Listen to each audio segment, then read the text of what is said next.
COT post-conference demo in Filipino 4th Q. Addressing the AI ethics. Napakaganda. Ganda doon ah. Ang ganda na naisip niya doon, sabi ko. And yung paggamit niya ng AI, tapos yung tama at maling paggamit. Nandoon maganda yung yung indicator number 2. Yan. So very good motivation. Doon kayo magaling sa very strength, yung very very engaging, napakaganda ng motivation, bridging, yun. Pag-command, grabe. Talagang nasa Tanong niyo kanina kung nasa surprise, hindi ako masyado na-surprise. Ano kulit kanya ako dito sa ganitaman mo dito sa yung mga picture, grabe kaya may idea. Nakita na ni Mama yun. Kaya medyo may idea. Kasi natatakot kasi ako gamitin mo. Baka mamaya. Nasabi ko paalam mo. Tapos risk taker kayo na teacher talaga, yung parang it is very interesting how you pull out yung mga gagawin niyo sa lesson. For example, yung mga gahasa, yan, mga sensitive na topic yun. Pero although yung mga yun sensitive na topic na explain ng bata, syempre grade 10 yun. Alam na nila yan.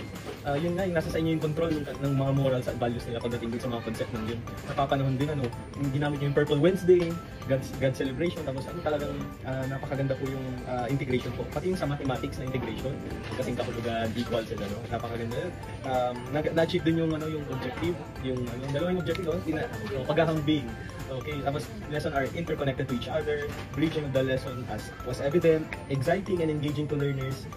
Hindi nga mapipeke kasi yung student reaction eh. Malalaman din kasi ng observer pag medyo may kakaiba sa classroom, kung masaya ba sila o hindi. Pero overall, ang ganda po nung natin, nung ating observation.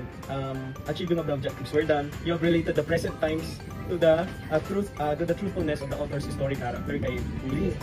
Yan. Also bringing the concept of females in today's role in society. Ayan. Totoo yan. Feedbacks were evident. Yan, yung pag may sumagot. Buti nga may sumagot eh. Yun, buti may sumagot. Yan. Feedback of the learners is very important. Kung palakpak man yan, okay yan, maganda yan. Yun nga, yung tama yung point sabi ko na Ma'am Wea, sabi niya, yung sa matalino, mas matangkad, or yun yung mga subjective yung mga yun sa mga bata.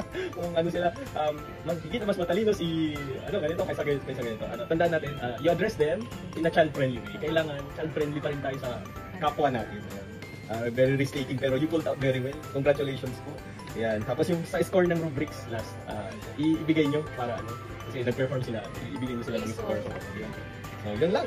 Congratulations, ma'am. Kasi ko lang siguro yung lagyan nyo ng ilang percent, parang di ba na-shareable? Oo. Ilang may percent, hindi nga 80% na ng study, 70%. Ayun, quantifiable. Very good. Kasi di ba yung pag-assessment tayo, ilan na nakakuha? Oo. Kasi yung sabihin natin, nakakuha 75% of the students nakasama. Gabawan pa na kaya yung masagot ka ng 80% Yeah, 80%. Sabihin naman dito sa mga key. Sige mo. Tapos sa may assessment kung na-achieve ba yung mga lesson na yung objectives na yun, na-achieve ba natin sa dulo yun para maging maganda. Okay, so mag-score na po tayo. Follow for more.